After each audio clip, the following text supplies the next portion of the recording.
Good morning. Welcome to the United States Sports Academy and our weekly sports talk program. With me today is Mr. Ben Billman, one of our graduate teaching assistants, and joining us soon will be Dr. Brett Simmermacher, our chair of sports coaching. Dr. Simmermacher was on the phone with a student, and after all, we are first and foremost a university, and our students always come first. So Dr. Simmermacher will probably be here in a couple of minutes. Before we get started today, we're going to talk about most of the Major League Baseball teams are right around 80 games. So we're calling this the midpoint of the season. And we're going to talk about our midseason awards for Major League Baseball, and we're also going to make some predictions about the playoffs going forward. But before we do that, those of us on the faculty and staff of the Academy would like to send out our thoughts and prayers to three families. The first one is Coach Pat Summit, who passed away on Monday at the way too young age of 62 years old. You know, Ben, there's a lot of awesome stats about Coach Summit, but I think the one that impressed me the most was 100%. Every player that finished their eligibility at the University of Tennessee, and it's like 134 of them, got their degree. Yeah, and that's an amazing. To me, that's more impressive than 1,092 wins, 8 national championships, and a lot of people forget how great of a player she was. She was an Olympic silver medalist as a player. And I heard Paul Feinbaum talking about Pat Summit a little bit, and just the way she started out at Tennessee. Her office was barely big enough for her and another person to even fit in. And obviously, she brought that program from absolutely nothing to the pinnacle of women's basketball and really college basketball. Right. When she retired, they had been to every NCAA tournament that had ever existed. Wow. So I think that's pretty impressive. And then on that same day, we lost Coach Buddy Ryan, who, even though he spent 7 years as a head coach, will always be known as a defensive coordinator for the '85 Bears. And, you know, if you remember back to that Super Bowl when they crushed the New England Patriots 46-10, I think was the final score. It was a lot to a little. I know that. But if you remember, it's the only time I've ever seen this. Coach Ditka, the head coach, and Coach Ryan, the defensive coordinator, both got carried off the field by the players. So, and of course, he leaves a legacy of two sons who are coaching the NFL now, Rob Ryan and Rex Ryan. Dr. Simmermacher is joining us now. He finally got off the phone with the student, and he's here. And the third one is a little more personal to us, and that's yesterday we lost the wife of our president emeritus, Miss Sally Rozanich. And she was instrumental in the early years of the Academy. She was kind of a do-everything person. She acted as an administrative assistant, a secretary, an editor, a bookkeeper. She was kind of the heart and soul of the early years of the United States Sports Academy. And those of us here are going to miss her greatly. As I said, we lost her yesterday to cancer. Okay, we paid tribute to those three great people. Now we'll get on with the idea of sports. Sports are always there to divert our minds away from the sad things that happen in life. As I said earlier, we have pretty much played half of the season. Most of the teams are around 80 games at this time in 162 games season. A couple of them 78, 79, a couple more. But basically, this is halfway through the season. And what we're going to do is we're going to give you our midseason awards. We're going to give you our most valuable player, Cy Young Award, Rookie of the Year, and Coach of the Year. And what we did this time is, by plan, we have not discussed it at all. So I have no idea what these two guys are going to come up with. We may come up with the same one on some of them. I would be surprised if we all three came up with the same one in the National League Cy Young. But we'll go ahead and talk about it. Let's start out with the American League Cy Young Award. And Ben, I'll let you go first. I'm going to go with Chris Sale from the White Sox. He has 13 wins, 2.79 ERA, and 109 strikeouts. I would say the AL Cy Young, if he doesn't win, I'd be shocked. He's really having an impressive season. He had about a week there where he struggled. I think he lost 2 or 3 games in a row, but the rest of the season he's been phenomenal. If we have to name somebody today, I'd say Sales as well, but yeah, I think there's a couple guys on the Cleveland Indians staff that if they continue in Tomlin and Salazar, they may be up for some consideration later in the season. And the guy from Texas, Cole Hamels. Yes, what I see is 17-2 since he got traded from the Phillies to They've been the hot. Rangers, and you know, who thought the Rangers had the most wins in baseball Mhm. right now? Right. I went with Chris Sale as well.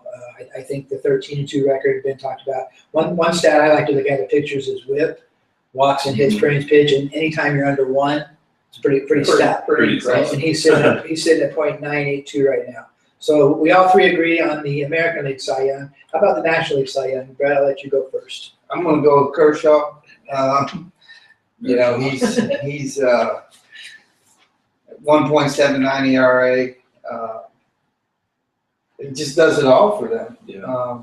When he's on the mound, they have all the confidence in the world, and you know, that's a big plus for a team that can go up to the plate knowing that your pitcher's going to hold them at 0 or probably less than 3 in games Mhm. and things like that. It's all you know, baseball's a mental game anyway, so any advantage you can get. But he's been outstanding. But he did.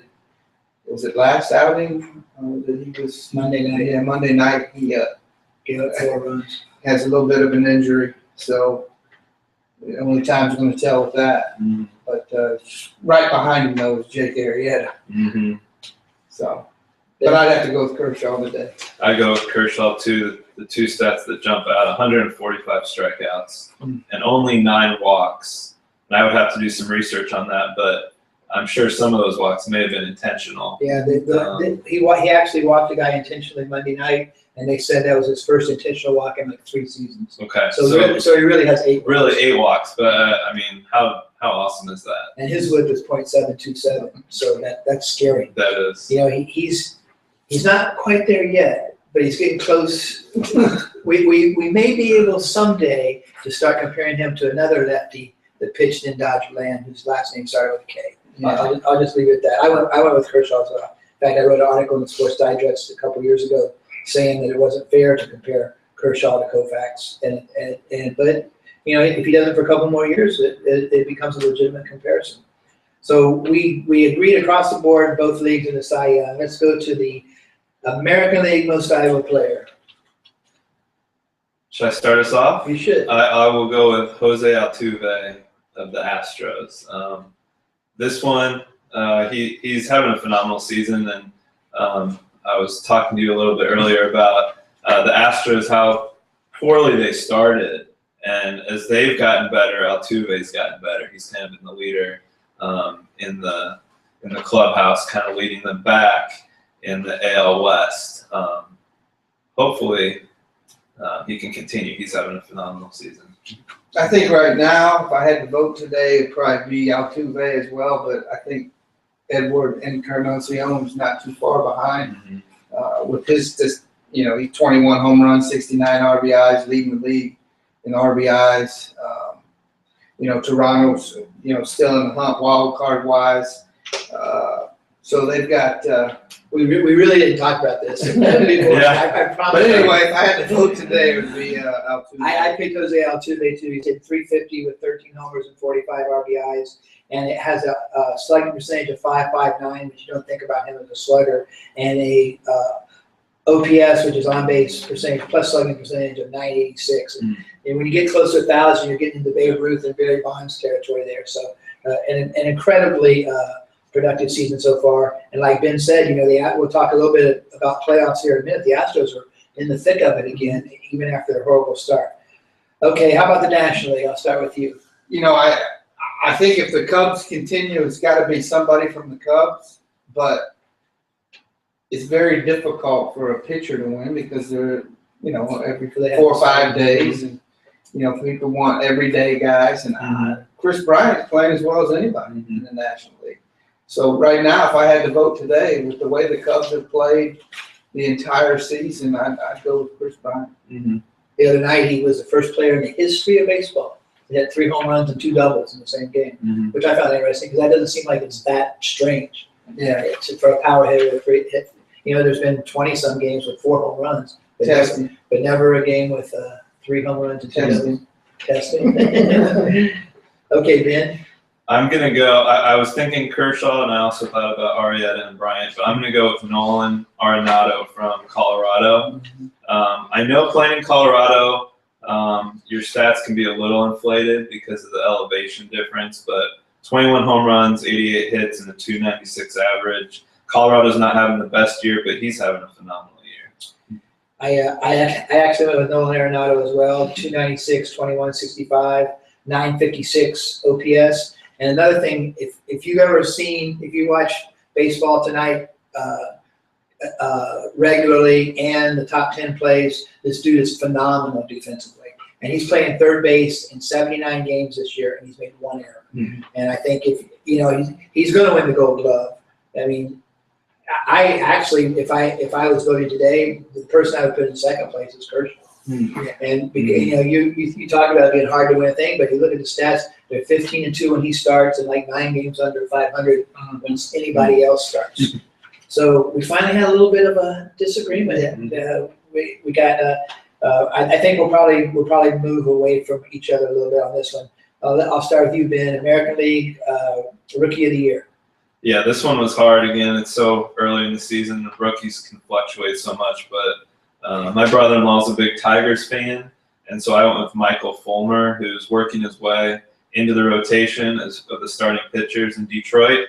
He's got a 7-2 record, a 2.4 ERA, and 60 strikeouts so far this season. But again, it's hard to tell how he's going to continue this season, if he'll even stay in the Tigers' starting lineup. So we'll see what happens with them. It's even harder to tell with pitchers. Yeah, how they're going to exactly. hit that wall. Are you sure we did that? Because that's who I selected. Okay. I actually selected Nomar Mazara, the right fielder for the Texas Rangers. Mm-hmm. He's hitting 289 with 11 homers and 32 RBIs, and he also has 0 errors and 5 outfield assists in 60 games. So I haven't seen any assists, but I'm guessing he's probably got a hose. He's playing right field and like we said before, the Rangers, who would have thought they'd have the most wins in baseball right now. Okay, who'd you go with for National League Rookie of the Year? I didn't. I forgot to do that. Okay. This one was tough. I came down to 2 guys that I thought I picked Trevor Story from the Rockies. Basically, yeah, exactly. He had 7 home runs in his first 6 games of the season. He has 19 home runs right now and 50 RBIs. There's a guy from the Dodgers, Seager, I believe his name is, who's having a great season. But I kind of got caught up in the hot start Trevor Story had, and I'm going to stick with him. Okay, I went with another shortstop, and it wasn't Seager or Story. It was the Cardinal shortstop, Almeidas Diaz, who's hitting .316 with 10 homers and 40 RBIs and playing a really good shortstop for the Cardinals. Mm-hmm. Okay, the only one we have left is Manager of the Year. I know last year I think you picked Jeff Bannister at the end of the season. Mm-hmm. I picked him at the midseason because, like I've said a couple of times, the Rangers have the most wins in baseball, and I think he's a big part of that. I'll go with the AL manager. I'll go with Terry Francona Okay. of Cleveland. Good call. I'm gonna You picked Terry. I'm gonna continue to ride the Cleveland hot streak right now. Right. The Cavs and now the Indians. So Our Terry Ohio Francona. guy over here is going Yeah. to pick the Cleveland manager. Of course. Yeah, And for National League Manager of the Year, who'd you go with? Joe Madden. Same. Joe Madden. I went with Bruce Bochy. Yeah. I think the Giants and the Cubs are right there. Yesterday, when Ben and I were talking, the Giants had the best record in the National League. They lost last night, and the Cubs won. So now the Cubs have the best record in the National League. So they're kind of bouncing back and forth. I like a comment that John Kruk made on Baseball Tonight a couple weeks ago. They were talking about somebody, and he said, if you can't play for Bruce Bochy, you need to find another job. Another Because profession. I guess he's just like the ultimate player's manager. Okay, we're getting a little short on time, so we're gonna hit the playoff potential really quickly. Just I'll go over the current standings really quick. Baltimore's leading the East at 46-30. Cleveland's leading the Central at 46-30, and Texas is leading the West at 51-27. And here's where it gets interesting. I couldn't put less than 4 on here because they're so close. Boston has 35 losses. Toronto has 37. Kansas City has 36, and Houston has 37, as Ben mentioned, after a horrible start. And we focus on losses here because you can make up wins. And at this point in time, when everybody's played a different number of games, you can always make up wins, but you can't make up losses. So with the wins being that close, who do you guys like? You know, so you may think Boston is going to overtake Baltimore, but who do you see being in the playoffs come September?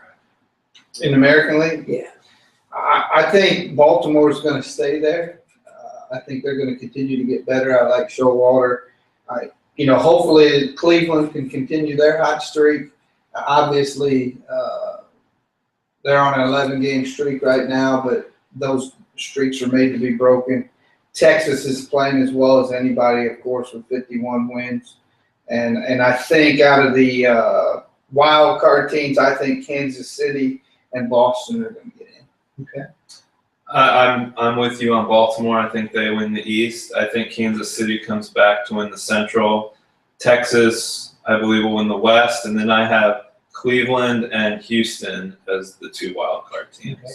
Yeah, Texas has a 10-game lead right now, and they've got the veteran leadership in Adrian Beltre at third and Ellis Andrews at shortstop, and they've got the veteran leadership in the pitching rotation with Cole Hamels, who's been there before and had some great postseason runs with the Phillies. So I think Baltimore, Cleveland, and Texas. The only one of those I think could lose their lead would be I think Boston could overtake Baltimore, but I like both Boston and Baltimore in the playoffs. I like Cleveland and Texas to win the division, and I like Houston to be which leaves out the defending world champion Royals. Yeah. And they got off to a pretty bad start too. I did see on TV the other night they have the best home record in baseball, and Ben's doing his dissertation on home field advantage, so that's something important to him.